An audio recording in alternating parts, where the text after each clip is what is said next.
오늘 저에게 주신 말씀은 히브리서 10장 19절부터 25절입니다. 그러므로 형제들아 우리가 예수의 피를 힘입어 성소에 들어갈 담력을 얻었나니 그 길은 우리를 위하여 휘장 가운데로 열어놓으신 새로운 살 길이요 휘장은 곧 그의 육체니라. 또 하나님의 집 다스리는 큰 제사장이 계심에 우리가 마음의 뿌림을 받아 악한 양심으로부터 벗어나고 몸은 맑은 물로 씻음을 받았나니 참 마음과 온전한 믿음으로 하나님께 나아가자. 또 약속하신 이는 미쁘시니 우리가 믿는 도리의 소망을 움직이지 말며 굳게 잡고 서로 돌아보아 사랑과 선행을 격려하며 모이기를 패하는 어떤 사람들의 습관과 같이 하지 말고 오직 권하여 그 날이 가까움을 볼수록 더욱 그리하자.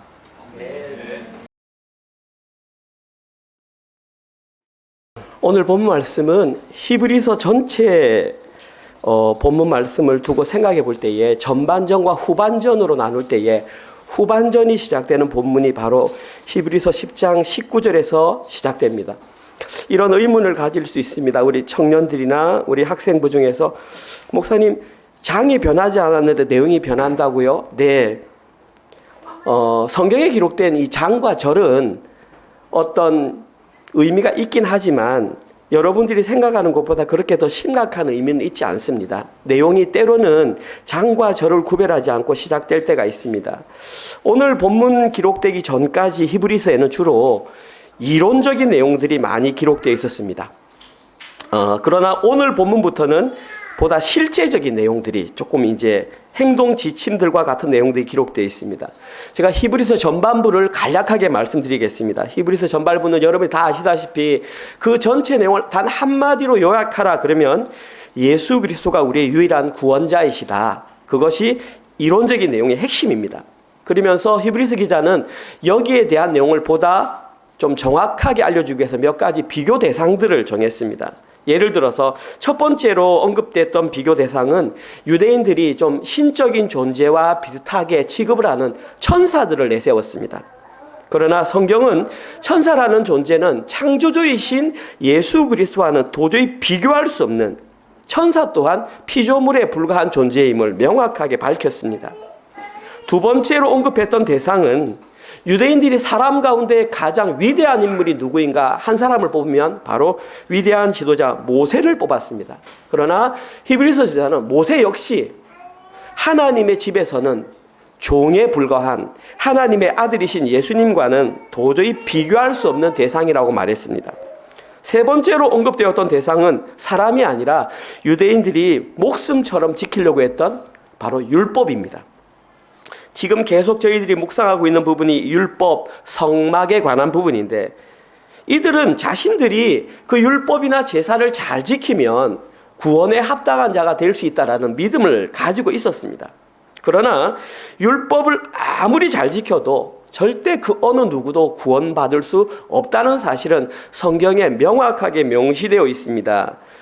히브리서 10장 1절 말씀. 율법은 장차 올 좋은 일의 그림자일 뿐이요 참 형상이 아니므로 해마다 늘 드리는 같은 제사로는 나아오는 자들을 온전하게 할 수 없느니라. 율법은 결론적으로 온전하게 아무도 온전하게 할 수 없다고 명확하게 제시되어 있습니다. 율법은 다만 장차 올 좋은 일, 예수 그리스도를 말합니다. 예수님을 안내하는 그림자에 불과할 뿐이다. 명확하게 성경에 기록되어 있습니다. 그런데 유대적 배경을 가졌던 그리스도인들은 그들이 유대교에서 기독교로 개정을 한 이후에도 여전히 이 생각을 떨쳐버리지 못했습니다. 결국은 거기에 발목이 잡혀서 결론적으로는 구원의 길에서 멀어지고 말았습니다. 그런데 참으로 중요한 사실은 이러한 현상이 지금 이 시대의 교회에서도 동일하게 발생하고 있다는 사실입니다. 지금 이 시대에 자기 스스로를 성도라고 말하는 사람 중에서도 너무나 저는 개인적으로 그렇게 생각합니다. 많은 퍼센테이지를 차지하는 사람들이 자신은 입으로는 예수님을 믿는다고 말하면서 실제로는 세상의 신, 힘이나 돈이나 권력 아니면 자기 자신이나 자신의 가족 심지어 기독교 안에 머물고 있으면서 종교 행위를 하는 것에 따라 자신의 구원이 달려있다고 생각하는 사람들이 많다고 생각합니다. 혹시 지금 이 자리에도 그런 분들이 계시는지 모르겠습니다. 오늘 설교를 들으시면서 그 생각을 완전히 바꾸셨으면 좋겠습니다. 오늘 예배에 참여하신 모든 분들은 이 오늘 본문 내용에 기록된 내용을 통해서 구원에 대한 해답이 무엇이구나. 진짜 우리 인생의 가장 중요한 구원의 문제와 영생의 문제가 어떻게 해결되는지 오늘 본문을 통해서 꼭 찾아가시기 바랍니다. 어쩌면 이 오늘 본문에 기록된 내용은 지금까지 여러분들이 들어왔던 설교 가운데에 아마 가장 핵심적인 중요한 내용을 언급하고 있는지도 모릅니다. 그래서 지금까지 확신이 없으셨던 분들은 오늘 본문을 통해서 그 구원에 대한 확신을 꼭 가져가시기 바랍니다. 오늘 본문에는 너무나 명확하게, 그러니까 아예 그냥 하나의 물건을 제시하듯이 정확하게 그냥 답을 딱 제시해 버립니다. 여기에서는 뭐 덧붙이고 빼고 할 게 없습니다. 오늘 본문 19절 20절입니다. 그러므로 형제들아 우리가 예수의 피를 힘입어 성소에 들어갈 담력을 얻었나니 그 길은 우리를 위하여 휘장 가운데로 열어놓으신 새로운 살 길이요 휘장은 곧 그의 육체니라. 여기에는 제가 설명드릴 이유가 없습니다. 답이 딱 나와 있습니다. 오늘 본문에 기록된 이 답은 새로운 살 길입니다. 오늘 설교 제목이기도 합니다. 구원은 오직 새로운 살 길로 걸어갈 때만 구원이 주어진다라고 명확하게 그 답이 제시되어 있습니다. 그러면 이제 여러분들은 그 새로운 살 길이 무엇인지만 이해하면 구원이 이런 것이구나 명확하게 알 수 있습니다. 오늘은 해답을 밝히고 시작합니다. 해답은 새로운 살 길로 걸어가는 것입니다. 자, 그러면 새로운 살 길이 무엇인지 한번 살펴보겠습니다. 이 단어는 세 단어로 구성되어 있습니다. 새로운 살, 길. 여러분들은 이 세 단어 가운데 어떤 단어가 가장 중요하다고 생각되십니까? 틀릴까봐 대답을 하시죠. 저는 이렇게 생각합니다. 길이 가장 중요합니다. 제가 생각할 때는 길이 가장 중요합니다. 이 길은 그냥 성경에 기록된 단어대로 본다면 사람들이 걸어가는 일반적인 길을 말합니다. 헬라어로는 호도스라고 합니다. 길, 호도스, 영어로 way, 그냥 똑같습니다. 그런데 성경을 보다 보면 이 단어가 길이라는 단어 외에 어디에 사용되냐면 생활 방식이나 삶의 방식에도 이 단어가 사용된다는 것입니다. 그러면 일단 여기에 제시된 길은 어떤 생활 방식이나 삶의 방식이라는 걸 알 수 있습니다. 쉽게 말해서 구원은 일반 세상 사람들이 살아가는 삶의 방식과는 구별된 다른 삶의 방식으로 살아갈 때에 완성된다는 것입니다. 히브리서 기자는 그 다른 방식을 천사나 사람이나 종교를 제시했습니다. 지금 이 시대에도 마찬가지입니다. 그들과는 다른 새로운 방식입니다. 그 첫 번째 방식이 뭐냐 하면 새로운 이 방식입니다. 이 새로운이라고 하는 단어를 찾아보면 좀 놀랍습니다. 제가 좀 놀랐는데 왜냐하면 새로운 단어를 찾아보니까 방금 잡아서 신선한, 펄떡펄떡 뛰는 이런 뜻이었습니다. 새롭게 만들어진 가장 최근의 이 단어가 바로 이 단어였습니다. 이게 무슨 말입니까? 구원받은 자들의 삶의 방식은 지금까지 이 세상에서는 존재하지 않았던 방금 잡아서 펄떡펄떡 뛰는 아주 새로워진 최근의 생활 방식이라는 것입니다. 세상은 이것을 경험해 보지 못했기 때문에 이 내용을 이해하지 못합니다. 그러나 저희들은 그 방식이 무엇인 줄 이미 알고 있습니다. 그 방식은 바로 예수님의 방식입니다. 예수님이 살아내셨던 하나님 나라의 삶의 원리가 바로 이 방식이었습니다. 이 삶의 방식의 두 번째 특징은 살이라고 하는 이 단어입니다.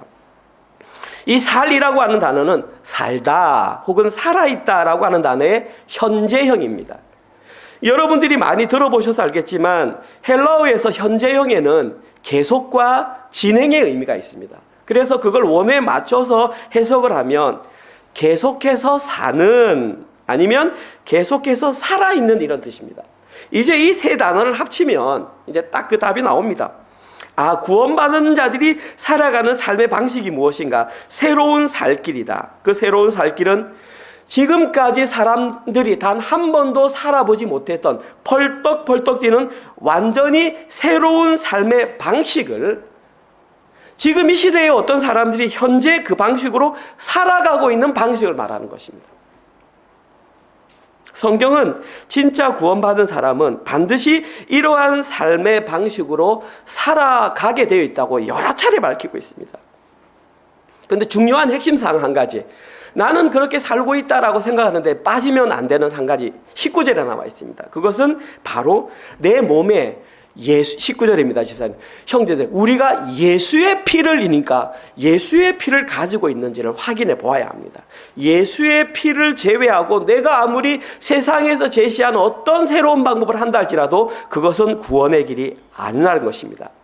이러한 삶의 방식으로 살아가는 사람들에게 공통적으로 나타나는 것이 바로 예수의 피가 묻어 있다는 것입니다. 예수의 피가 묻어 있는 그 길이 바로 예수의 길입니다. 이들은 일상을 살아가면서 이렇게 그냥 살아갑니다. 살아가다가 탁 봅니다. 그런데 그 사람의 몸에 예수의 피가 딱 붙어 있는 겁니다. 그러면 마음에 안심을 하죠. 아, 저 사람 구원받은 사람이구나. 속지 마십시오. 아, 저 사람 교회 다니는 사람이구나가 아니라 아, 저 사람 예수의 피가 묻어있는 사람이구나 라고 하면서 나와 같은 동질의 존재를 확인하고 기뻐할 수 있다는 것입니다. 이것이 바로 성경에서 말하는 구원받은 자들의 모습입니다. 저는 지금 이 자리에서 예배드리는 우리 은혜로 교회 모든 성도님들이 교회 다니는 사람이 아니라 예수의 피에 흠뻑 젖어서 세상 사람들이 한 번도 살아보지 않은 새로운 삶의 방식을 살아가는 그런 분들이 되었으면 좋겠습니다. 저는 이번 한 주간 동안 여러분들이 기도해 주신 덕분에 국제 전도 폭발 한국 지도자 임상 훈련을 잘 마치고 왔습니다. 이번에 훈련생으로 참가한 사람이 모두 34명이었습니다. 교회를 보니까 5개 교회가 참가했습니다. 구체적으로 이름을 밝혀도 되니 세순교회가 가장 많았고, 그 다음에 시드니 중앙장로교회 많았고, 다른 교회 있는데 은혜로 교회 1명 이제 제가 참석을 했습니다. 재밌는 사실은 34명 가운데에 이게 틀림없이 국제 전도 폭발 한국 지도자 임상 훈련이었는데 딱 참석해 보니까 목사는 딱 저 한 사람이었습니다. 선교사님 1분, 여자분이었습니다. 사모님 2분, 전도사님, 석규환 전도사님입니다. 1분, 외에 모두 일반 성도들이었습니다. 더 중요한 것은 그 교육에 참여한 사람들은 이미 이게 5단계까지가 있거든요. 이미 3단계 이상 훈련을 다 받은 사람들이었습니다. 그들은 전도 폭발이 무엇이며 거기에서 무엇을 가르치는지 그들이 만들었던 전제들이나 성경 구절을 이미 외우고 실습을 했던 사람들입니다. 저는 그것도 모르고 그냥 저 혼자 가가지고 첫날 딱 앉아 있었는데 서로 외웠던 거 얘기하고 막 이렇게 하는데 저 혼자 멀뚱멀뚱 가만히 앉아 있었습니다. 첫날 훈련을 마치고 집에서 생각했습니다. 아, 이것으로 끝이구나. 그만 가야 되겠다 생각을 했는데 우리 석준사님 전화가 와가지고 목사님 오늘은 뭘 느끼셨어요? 뭘 배우셨어요? 또 얘기를 나누다가 그만두려고 생각하다가 여러분들이 생각났습니다. 내가 여기서 그만두면 여러분들에게 면목이 서지 않을 것 같아서 이를 끝까지 물고 참아서 훈련을 받았습니다. 훈련을 받은 결과 제가 생각했던 것보다 저는 개인적으로 그렇습니다. 전도폭발 훈련이 훨씬 성경적이었다. 제 생각보다는. 그리고 훨씬 체계적으로 훈련한다라는 걸 느꼈습니다. 일주일 동안 훈련받은 내용을 한마디로 요약해 달라라고 말한다면 저는 이렇게 말하고 싶습니다. 전도 대상자들에게 영생이 무엇인지를 알려주고 그들의 입을 통해서 시인하도록 하는 어떤 형태의 훈련 방식이 전도 폭발 훈련 방식이었습니다. 전반적으로 저에게는 굉장히 새로운 도전이 되었고 저 자신의 신앙을 다시 한번 돌아보는 아주 유익한 시간이었습니다. 근데 한 가지 훈련에 처음 참가하면서부터 그리고 저는 당당히 그 교사 훈련증을 받았습니다. 일주일 만에. 외울 만한 것 잘 외우지 못했지만 대충 보고 했지만 시험에도 통과했습니다. 그래서 부끄럽지 않게 돌아왔습니다. 근데 처음 시작하는 순간부터 교육을 마치는 시간까지 수료증을 받는 순간에도 의문이 하나 들었던 것이 뭐냐 하면 과연 전도 대상자들이 자신들의 입으로 이제 예수님을 믿겠습니다라고 고백을 했다고 해서 과연 그 고백을 통해서 그들이 구원받았다라고 말할 수 있을까라고 하는 의문이었습니다. 제가 이와 관련해서 한 달이나 2달 전에 제가 한번 설교한 적이 있는 것으로 기억납니다. 그때 저는 시인하다라는 말을 설명했는데 여기에서 말하는 시인하다라고 하는 단어는 입술을 통해서 고백하는 것만 의미하지 않는다라고 제가 말했습니다. 그러면서 그때 들었던 성경 구절이 로마서 10장 9절이었습니다. 네가 만일 네 입으로 예수를 주로 시인하며 또 하나님께서 그를 죽은 자 가운데서 살리신 것을 네 마음에 믿으면 구원을 얻으리니. 이 구절을 가지고 이제 저희들은 너 입으로 예수를 주라고 시인해? 아, 그러면 너 구원 받았어. 이렇게 말을 하지 않습니까? 근데 여기 시인하다라는 단어를 찾아보니까 약속하다, 고백하다, 선포하다, 선언하다, 칭찬하다 등 다양한 의미로 사용할 수 있습니다. 그래서 이 단어는 누구나 다 사용할 수 있습니다. 그런데 한 가지 중요한 것은 이 단어가 만약에 약속하다라는 단어로 사용되었다고 가정을 해봅시다.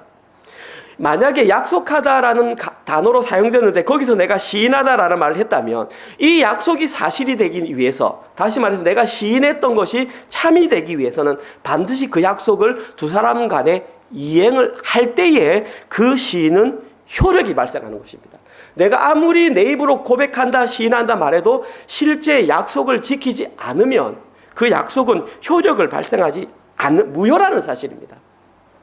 이와 같은 원리로 똑같이 구원의 시인을 적용해 본다면 어떤 사람이 내 입을 통해서 아무리 내가 구원받았어요, 뭐 예수님이 나의 주인이에요 말을 한다고 할지라도 그 구원이 그 사람에게 온전히 성취되지 않는다면 그 고백은 유효하지 않다라는 것입니다.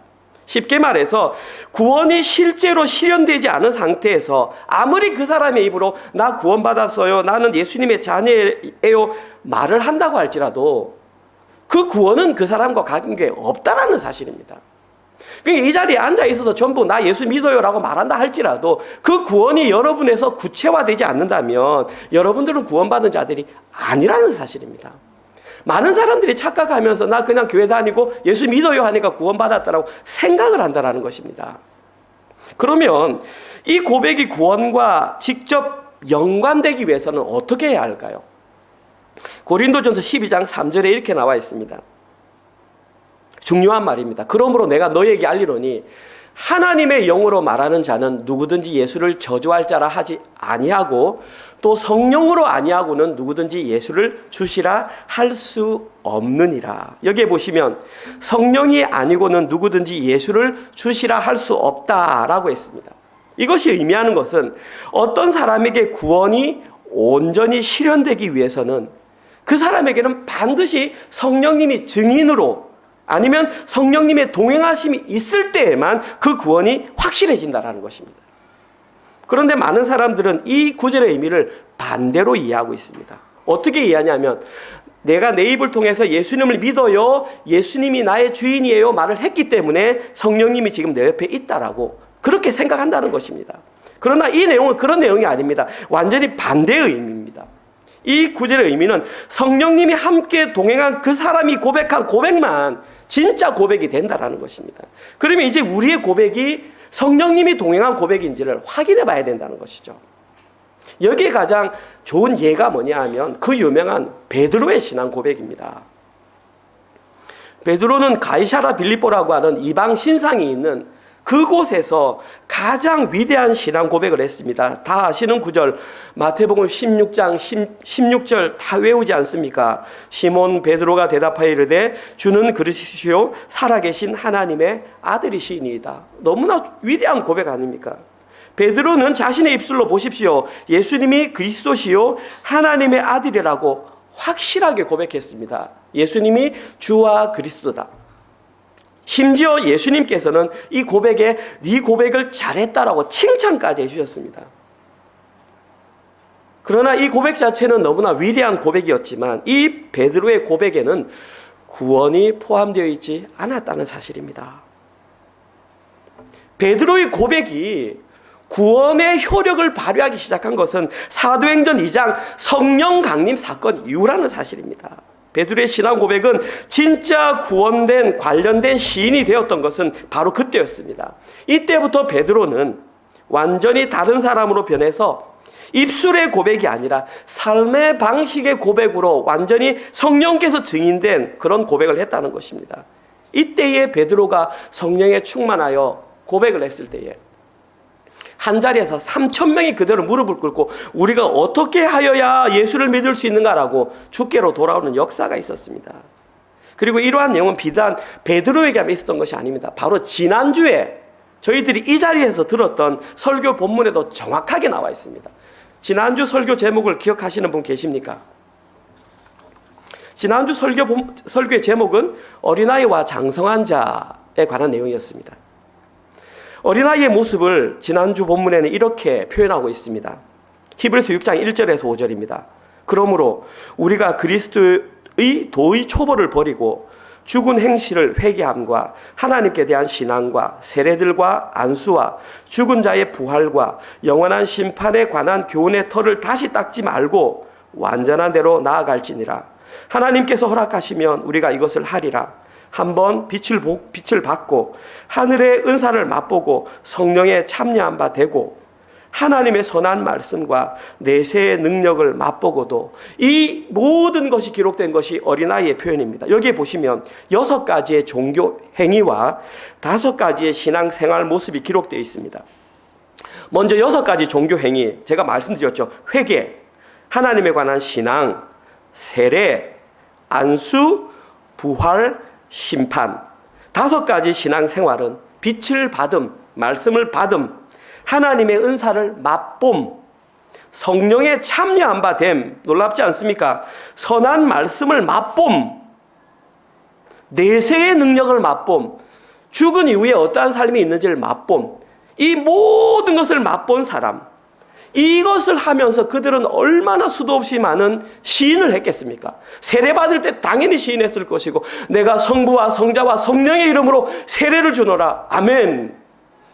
직분을 받으면서 안수를 하고 하나님의 말씀을 들으면서 엄청난 그걸 하고 내세에 대한 것을 맛보았음에도 불구하고 이들이 어린아이라고 표현했습니다. 어린아이라는 말은 오늘 설교 내용으로 말하면 구원받지 못한 자들입니다. 이들이 구원받지 못한 이유는 단 한 가지입니다. 그들은 아직까지 성령님의 보증을 받지 못했기 때문입니다. 아무리 화려한 신앙생활을 하고 심지어 그들이 이적과 기사를 행한다 할지라도 이들의 시인은 구원과는 관계가 없습니다. 마태복음 7장 22절 이하의 거짓 선지자의 모습을 보십시오. 내가 주 예수의 이름으로 권능을 행하고 이적을 행하고 수많은 일을 했는데 예수님께서 나는 너를 도무지 알지 못한다. 반면에 히브리서 기자는 장성한 자를 이렇게 표현했습니다. 히브리서 5장 14절과 6장 3절 말씀입니다. 단단한 음식은 장성한 자의 것이니 그들은 지각을 사용함으로 연단을 받아. 기억나십니까? 연단은 벌거벗겨짐을 당하는 것을 말합니다. 선악을 분별하는 자들이라 하나님께서 허락하시면 우리가 이것을 하리라. 장성한 자들에게 나타나는 현상 3가지. 말씀에 의하여 난도질 당해서 자기 자신의 부끄러운 모습이 다 발가벗겨지는 것과 같은 연단을 받은 자들, 선악이 무엇인지 분별할 수 있는 자들, 하나님께서 허락하실 때에만 움직이는 자들. 이들이 왜 자기 자신이 벌거벗겨지는 것까지 수치를 감당할 수 있었을까요? 그들이 견딜 수 있었던 유일한 이유는 그들이 성령님과 동행을 했기 때문입니다. 이때에 이들이 했던 그 시인이 구원과 관련된 참된 시인입니다. 성경에서 말하는 시인하다는 바로 이것입니다. 그 시인의 성령님이 보증이 있는가? 저희들이 해야 할 시인이 바로 이러한 시인하다입니다. 성령님에 의해서 인도된 완전히 새로운 살길, 새로운 삶의 방향으로 나아가는 그러한 고백이 바로 시인하다입니다.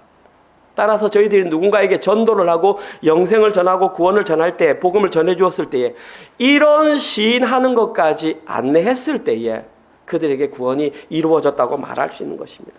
그리고 이들이 바로 예수의 피를 가슴에 품고 새로운 살 길로 걸어가는 구원받은 자들입니다. 이것이 성경에서 말하는 구원입니다. 이 기준에 맞추어서 여러분들의 신앙을 살펴보아야 합니다. 오늘 본문에는, 사실 오늘 본문을 포함한 10장 전체에는 구원받은 자들의 모습이 3가지로 묘사되고 있습니다. 첫 번째, 오늘 본문 22절입니다. 우리가 마음의 뿌림을 받아 악한 양심으로부터 벗어나고 몸은 맑은 물로 씻음을 받았으니 참 마음과 온전한 믿음으로 하나님께 나아가자. 구원받은 자들의 첫 번째 모습, 맑은 물로 씻김을 받은 자, 맑은 물로 씻음을 받은 자, 이것이 구원받은 첫 번째 모습입니다. 여기에 사용된 씻다라고 하는 것은 손을 씻는 것을 말하는 것이 아니라 머리부터 발끝까지 온 몸이 씻겨지는 걸 말합니다. 단어가 구별됩니다. 이건 전체가 씻겨야 됩니다. 신체의 일부가 아니라 몸 전체가 씻길 때 이 단어를 사용합니다. 따라서 구원받은 사람은 몸 전체가 맑은 물로 씻음을 받을 때에 구원이 실현되는 것입니다. 여기서 중요한 것은 이 단어의 시제입니다. 씻음을 받았으니 완료 시제가 사용되었습니다. 이유는 나중에 설명드리겠습니다. 구원받은 자들의 두 번째 모습은 10장 10절입니다. 여러분이 한번 찾아보십시오. 이 뜻을 따라 예수 그리스도의 몸을 단번에 들이심으로 말미암아 우리가 거룩함을 얻었느니라. 두 번째 구원받은 자들의 모습은 거룩함을 얻은 자들입니다. 여기에서 말하는 거룩함은 예수님처럼 거룩하게 되었다는 말이 아닙니다. 씻김을 당했다, 정결하게 되었다라는 그런 거룩입니다. 다시 말해서 구원받은 자들은 예수 그리스도의 보혈로 깨끗하게 된 자들이다 이 말입니다. 마찬가지로 여기서 가장 중심 내용은 이 단어가 완료 형태로 사용됐다는 것입니다. 기억하셔야 됩니다. 구원받은 자들의 세 번째 모습은 히브리서 10장 14절입니다. 그가 거룩하게 된 자들을 한 번의 죄사로 영원히 온전하게 하셨느니라. 세 번째 구원받은 자들의 모습은 온전하게 된 자들입니다. 여기에서 말하는 온전하게 된 이 뜻이 바로 완성하다, 성취하다. 지난주 주일 본문에서 장성한 자에 사용된 단어가 똑같은 단어가 저기에 사용되었습니다. 다시 말해서 예수님께서 십자가 위에서 다 이루었다라고 하는 그 텔레오 단어가 똑같이 여기서 변형되어서 사용되었습니다.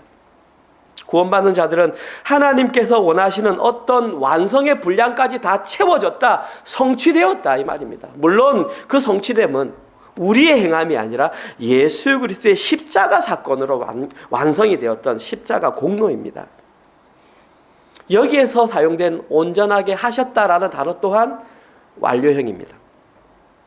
자, 보십시오. 히브리서 기자는 왜 구원받은 자들의 모습을 표현하면서 공통적으로 세 구절에서 모두 완료형 동사를 사용했던 것일까요?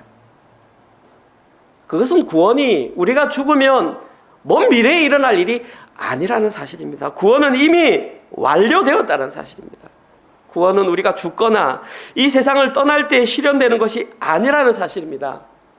우리의 구원은 이미 완료되었습니다. 이렇게 완료되었기 때문에 우리는 더 이상 이 땅에서의 죽음을 두려워하지 않을 수 있는 것입니다. 이걸 모르기 때문에 사람들이 죽음을 두려워하는 것이죠. 예수 그리스도께서 십자가에서 달려 돌아가심으로 사망의 권세를 무찔렀다고 했는데, 그러면 내가 성령과 동행한 자 같으면 그것이 내 믿음이 돼야 되는데 이미 완료형으로 다 사용해서 너희들은 물로 씻김을 받았다, 깨끗하게 되었다, 온전하게 되었다, 완료형으로 아무리 사용해줘도 그거는 성경일 뿐 내 것이 아니니까 두려워 떠는 것이죠.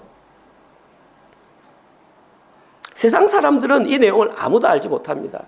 심지어 교회 안에 앉아 있어도 집중해서 듣지 못하는 이 내용을 모릅니다. 그들은 자신들의 미래가 두려워, 특별히 그 죽음이 두려워서 자신들이 만든 신 앞에서 벌벌 떨며 신앙생활 잘 하고 있다고 생각하고 있습니다. 여러분들도 여러분의 미래가 두려우십니까? 아닙니다. 구원받은 자들은 이미 씻음을 받았고 정결하게 되었고 온전하게 되었습니다.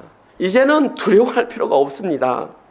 이제 남은 것은 우리는 구원받은 자답게 이 세상을 살다가 하나님께서 오늘 부르시면 오늘 가고 내일 부르시면 내일 가면 됩니다. 그 확신이 없기 때문에 이 땅에서 좀 더 벌려고, 좀 더 살려고, 좀 더 하다 보니까 모든 것을 놓치게 되는 거 아닙니까? 이것이 구원의 실체입니다. 오늘 본문에는 구원받은 자들은 이렇게 살아야 한다라고 하는 세 가지 과제를 저희들에게 던져주고 있습니다. 23절에서 25절 내용입니다. 또 약속하신 이는 미쁘시니 우리가 믿는 도리의 소망을 움직이지 말며 굳게 잡고 서로 돌아보아 사랑과 선행을 격려하며 모이기를 패하는 어떤 사람들의 습관과 같이 하지 말고 오직 권하여 그날이 가까움을 볼수록 더욱 그리하자. 히브리서에서는 구원받은 자들이 해야 될 과제 세 가지를 제시했는데, 첫 번째 과제는 믿는 도리의 소망을 굳게 붙잡아야 한다라고 했습니다. 히브리서 4장을 공부하면서 제가 여러분께 믿는 도리가 무엇인지를 말했습니다. 믿는 도리는 입으로 신앙 고백하는 이런 뜻입니다. 여러분들은 지금 오늘 아침에도 입으로 신앙 고백을 했습니다. 무엇을 고백했습니까? 사도신경을 고백했습니다. 사도신경의 내용은 무엇입니까? 성부 하나님, 성자 예수님, 성령 하나님을 내가 믿습니다. 그게 신앙 고백입니다. 그럼 저기에 기록된 내가 믿는 도리의 대상은 우리의 신앙 고백의 대상이신 삼위일체 하나님을 말합니다. 특별히 오늘 본문과 관련해서는 십자가에 달려 돌아가신 예수 그리스도를 의미합니다. 구원받은 자들은 이 세상을 살아가면서 다른 것 붙잡으면 안 됩니다. 오직 십자가, 예수님의 피, 이것만 붙잡고 살아가야 한다는 것입니다. 인생을 살다 보면 너희들을 유혹하고 붙잡아야 될 것이 많은데 너희들이 붙잡아야 될 것은 십자가 예수의 피밖에 없다. 굳게 붙잡아라. 지금 그렇게 말하고 있는 것입니다. 두 번째로 우리가 구원받은 자들이 해야 될 과제는 서로를 돌아보고 격려하는 것입니다. 구원받은 자들은 서로를 돌아보며 사랑과 선행으로 서로 격려해야 합니다. 세상 사람들이 우리를 격려해 주진 않습니다. 근데 오늘 집으로 돌아가시기 전에 여러분들 이 내용 꼭 알고 가셔야 됩니다. 저기에 사용된 격려하다라는 단어의 원래 뜻이 뭐냐 하면 좀 놀랍습니다. 선동하다, 자극하다, 열렬하게 격려하다 이 뜻입니다. 제가 임지사님께 미리 이 구절을 못 드렸는데 이 구절을 한번 우리 찾아봤으면 좋겠습니다. 다 함께 사도행전 15장 39절을 한번 찾아봅시다. 사도행전 15장 39절입니다. 사도행전 15장 39절. 이 구절 속에 저 단어가 포함되어 있습니다. 한번 같이 읽어볼까요? 사도행전 15장 39절입니다. 찾으신 분 읽어주십시오. 다 같이 시작. 서로 심히 다투어 피차 갈라서니 바나바는 마가를 데리고 배 타고 구브로로 가고. 다시 읽어드릴게요. 서로 심히 다투어 피차 갈라서니 바나바는 마가를 데리고 배 타고 구브로로 가고. 자, 여기에 격려하다라는 단어와 똑같은 단어가 있습니다. 한번 찾아보십시오. 네? 오, 정답입니다. 정답은 다투어라고 하는 단어가 오늘 본문에 기록된 격려하다라는 단어와 똑같은 단어입니다. 이 내용은 여러분이 너무 잘 아시기 때문에 제가 시간 관계상 생략합니다. 결론부터 말씀드리면 바나바가 먼저 예수님을 믿었고 바울이 혼자서 다메섹에서 아라비아 사막에서 있을 때 바나바가 가서 바울을 데리고 와서 전도자로 삼았습니다. 그리고 둘은 안디옥 교회를 통하여 선교사로 파송을 받았고 제1차 전도 여행을 마쳤습니다. 근데 가는 중간에 버가라고 하는 지역에서 비시디아 안디옥으로 넘어가는데 그쪽 지역이 산맥 지역입니다. 일반적인 사람이 걸어가기에 너무 힘듭니다. 그런데 부잣집 도련님으로 자랐던 마가, 요한이 딱 보니까 견적이 안 나오는 겁니다. 아이고 너무 힘들겠구나 해서 삼촌 나 집으로 돌아갈래 하고 바나바에게 돌아간다고 말해버렸습니다. 그 모습을 바울이 보고 많이 잡았겠죠. 야, 그래도 우리 예수님의 보혈을 전하러 가자. 거절하고 갔습니다. 그리고 이제 1차 전도여행 끝나고 바나바와 바울이 1차 전도 지역을 다시 돌아보자 했을 때에 바나바가 우리 다시 한 번 더 마가도 데리고 갑시다. 바울이 절대 안 됩니다. 일단 그러면 둘이 싸웠습니다. 성경에는 심히 다투어, 이 말은 실제적으로 심한 언쟁을 벌였다는 것입니다. 그리고 그 단어가 오늘 본문에는 격려하다라고 기록되었습니다. 이것이 의미하는 것이 무엇입니까? 여기서 기록된 격려하다는 단순히 말만 아우 잘해 이게 아니라 진짜 상대방이 부담을 느낄 정도로 아주 격렬하게 아우 그만 좀 아우 너무 부담스러워요 라고 할 정도로 사랑과 성령으로 막 부대낄 정도로 충분하게 주라는 것입니다. 그것이 바로 구원받은 자들이 서로 돌아보는 거라는 것입니다. 단순하게 네 받든 말든 말 한두 마디 하고 너 됐어 이게 아니라 나 할 도리 다 했다가 아니라 상대방이 부담을 느낄 정도로 아우 그만 좀 아우 이제 저에게 전화 좀 그만 이런 식으로 하는 것이 여기서 말하는 격려하다라고 하는 반응인 것입니다. 마지막으로 구원받은 자들이 해야 할 세 번째 과제는 모이기를 힘쓰는 것입니다. 오늘 본문에는 모이기를 피하는 어떤 사람들의 습관과 같이 하지 말고 되어 있는데 원어로 보면 아무리 힘들어도 모이는 것을 포기하지 말라. NIV 성경에는 give up 이렇게 되어 있습니다. Don't give up. 그러니까 포기하지 말라는 것입니다. 계속해서 모여야 한다는 것입니다. 아무리 모임을 방해하는 요소가 많다 할지라도 그것이 코비드이든 그것이 감기든 그것이 뭐라 할지라도 가능하다면 성도들은 자주 모여서 예배하고 교제를 하라는 것입니다. 사랑하는 성도 여러분, 저희 교회는 1년 반 전에 저희들이 개척을 했습니다. 그리고 코비드라고 하는 상상도 할 수 없는 엄청난 과정을 겪었습니다. 그때에 저희들은 단 한 사람의 낙오자도 없이 온라인으로 너무 잘 모였습니다. 지금 이 시간에도 사실은 많은 대형교회, 여러분들이 아시는 모든 교회 60%가 회복되지 않았다고 합니다. 이제 60% 정도만 오고 40%가 돌아오지 않았다고 합니다. 여러분들, 우리 모두가 함께 모여서 예배드린 것은 너무나 기적과 같은 일입니다. 그런데 이제 코비드가 좀 잘 풀려가고 이제 꽃놀이도 가고 이제 친구들도 만나고 할 수 있지 않습니까? 이때에 교회 모임에 소홀해서는 안 됩니다. 하나님께서는 저희들이 좀 더 잘 모이라고 이와 같은 좋은 장소도 허락하셨습니다. 저희들 모이기에 더 힘써야 하는 것입니다. 오늘 설교를 마무리하겠습니다. 히브리서 기자는 구원받은 자들이 더 자주 모여야 하는 이유를 이렇게 밝히고 있습니다.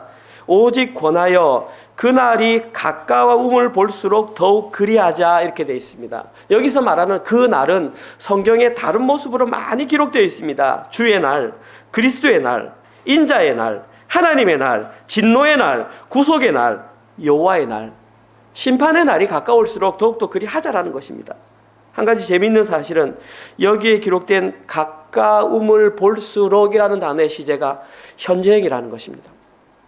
심판은 어떤 먼 미래에 다가오는 미래에 이제 심판이 있을 거야가 아니라 그것이 바로 지금 우리 앞에 현재 일어나고 있다는 사실입니다. 여러분, 심판은 미래에 일어날 어떤 사건이 아니라 지금 오늘 지금 이 자리에서 현재 진행형으로 이루어지고 있다는 사실입니다. 그날은 오직 구원받은 자들만 하나님과 동행할 수 있는 새로운 살 길, 장성한 자들만 걸어가는 그날인 것입니다. 그러나 중요한 것은 미래에 우리가 그렇게 그 길을 걸어가는 것이 아니라 오늘 이 자리에서 그 길을 걸어가야 한다는 것입니다. 지금 여러분들은 그 날을 살고 계십니까? 대답 안 할 줄 알았습니다. 네. 저는 개인적으로 대답도 잘하시고 아멘도 크게 하시고 전 했으면 좋겠어요.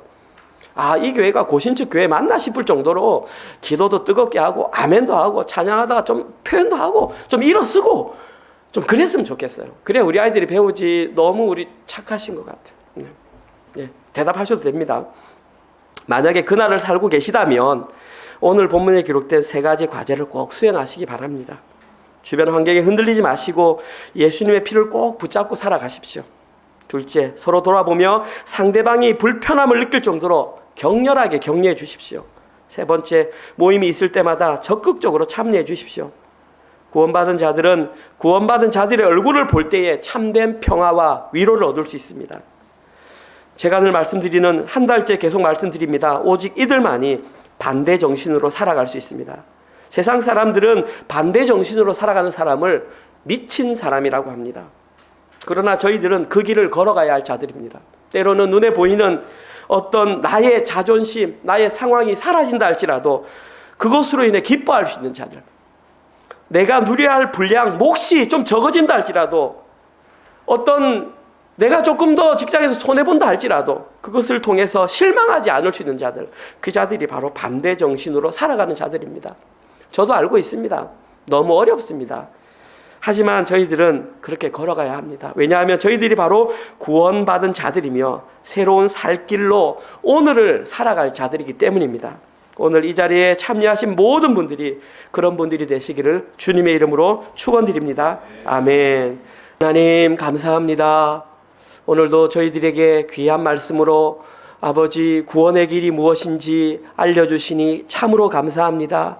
하나님, 이제는 그 구원이 앞으로 우리가 받게 되었던 것이 아니라 예수 그리스도 보혈의 피로 인하여 이미 우리들 마음속에 다가와 있음을 확인하였습니다. 참으로 우리가 온몸이 깨끗이 씻김을 받은 자이며 정결케 된 자이며 완전하게 된 자임을 하나님 배웠습니다. 이제는 하나님 그러한 자답게 살아갈 수 있도록 우리와 동행하여 주시옵소서. 주님, 참으로 하나님 아버지 세상의 힘을 붙잡는 자들이 아니라 오직 예수 그리스도의 보혈의 피를 붙잡고 살아가는 성도들 되게 하여 주시옵소서. 성도들을 만날 때 서로 돌아보며 사랑과 선행으로 하나님 상대가 부담스러울 정도로 하나님 열렬히 격려하는 성도들 되게 하여 주시고, 하나님 아버지 참으로 모이기를 패하는 이때에 하나님 함께 모여서 예수 그리스도의 피를 하나님 서로 공유하며 살아있음을 확인하며 기뻐하는 모이기를 힘쓰는 은혜로 교회 되게 하여 주시옵소서. 하나님 이번 한 주간 동안도 저희들에게 일터와 직장과 삶의 터전을 허락하셔서 열심히 일하게 하시니 감사합니다. 하나님 그 벌어들인 수입에 하나님 일부 10조 하나님 그리고 감사헌금 주정헌금을 하나님께 올려드렸습니다. 이것은 저희들이 하나님께 돈을 드린 것이 아니라 우리 자신을 드린 것입니다. 하나님 받아주시고, 하나님 아버지 우리는 참으로 돈이 아니라 하나님이 없음을 살 수 없는 자임을 고백하는 의미로 하나님께 헌금을 드렸습니다. 하나님이 헌금이 오직 주님의 영광을 위해 사용될 수 있도록 긍휼을 베풀어 주시옵소서. 이제는 우리 주 예수 그리스도의 은혜와 하나님의 사랑하심과 성령님의 위로 교통 감화하심이 이제는 세상의 길이 아니라 예수님께서 열어놓으신 그 새로운 살 길로 걸어가기로 결단하는 은혜로 교회 모든 성도들 위에와 지금 이 시간에도 세계 곳곳에 흩어져서 선교 사역을 감당하시는 선교사님들의 사역과 그들의 가정과 그들의 자녀들 머리 위에 지금부터 영원토록 함께 있을지어다. 아멘.